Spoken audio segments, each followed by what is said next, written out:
Hello, nice big turnout. Very excited to be here. My name is Hugo Kotar.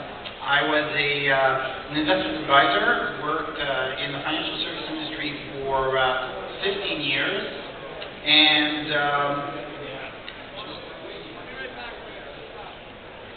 I began investing in my early teens, very passionate about investing.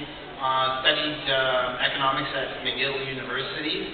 I was a senior vice president at Canaccord, a member of the Chairman's Club, a group that's reserved for the top 20 advisors. I recently left the industry in order to align myself with a small boutique-sized M&A firm that is looking to help finance companies in the space.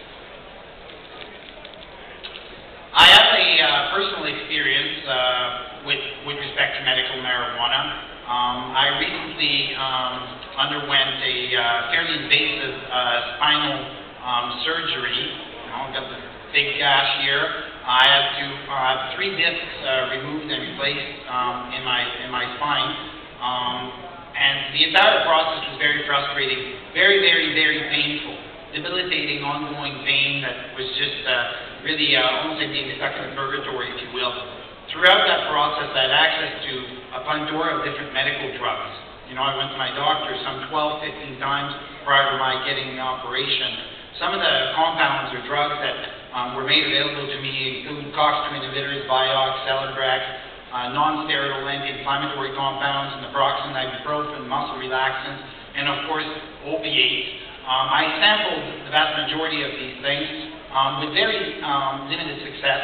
My GP suggested that I consider medical marijuana, and like many people originally, my bias was like, geez, medical marijuana, like, I don't really need drugs, I just need to get my spine better. And I tried the compound, and to me, it was an eye-opener. I went from that skepticism, if you will, to becoming an advocate. It alleviated my pain to a tremendous extent, brought back quality of life, was very effective, and a huge eye-opener for me. Speaking about the current environment that we have, there was lots of excitement in the space. We're at the dawn of a big period of change. The rush that we're seeing right now, testimony of which is this sort of event that was put on today, is a bit reminiscent, from my perspective, to the 1998-2000 dot-com rush that we had, characterized by rampant, if you allow the expression, if you will, rampant pandering to investor interest. There's lots of confusion as well about the current regulatory environment. Obviously, part of this pandering involves people, slapping business plans together that are questionable, if you will.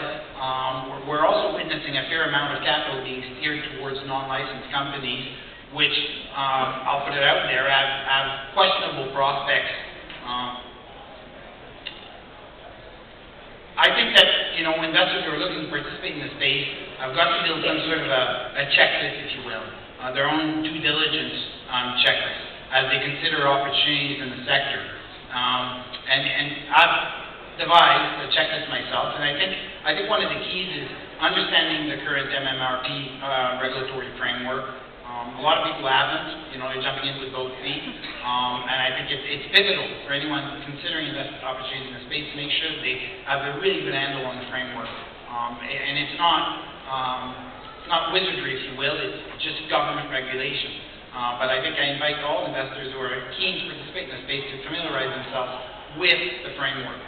I also think that the focus on the part of investors ought to be on pre-licensed firms that have received preliminary approval, or licensed firms. Now, as we know thus far, there's only 13 firms that have been granted a license, a handful of firms that are in the pre-approval process as well.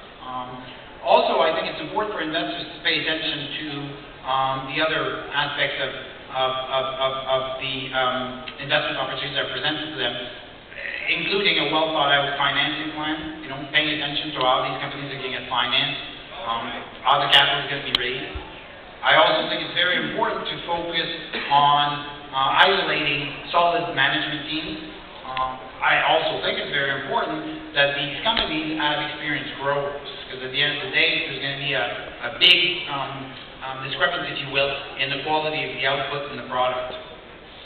How the company will sell its products as well. As we know, under the new regulations, the footprint, the retail distribution footprint is being banished. You know, I mean, we're no longer going to see dispensaries being the purveyor of these products.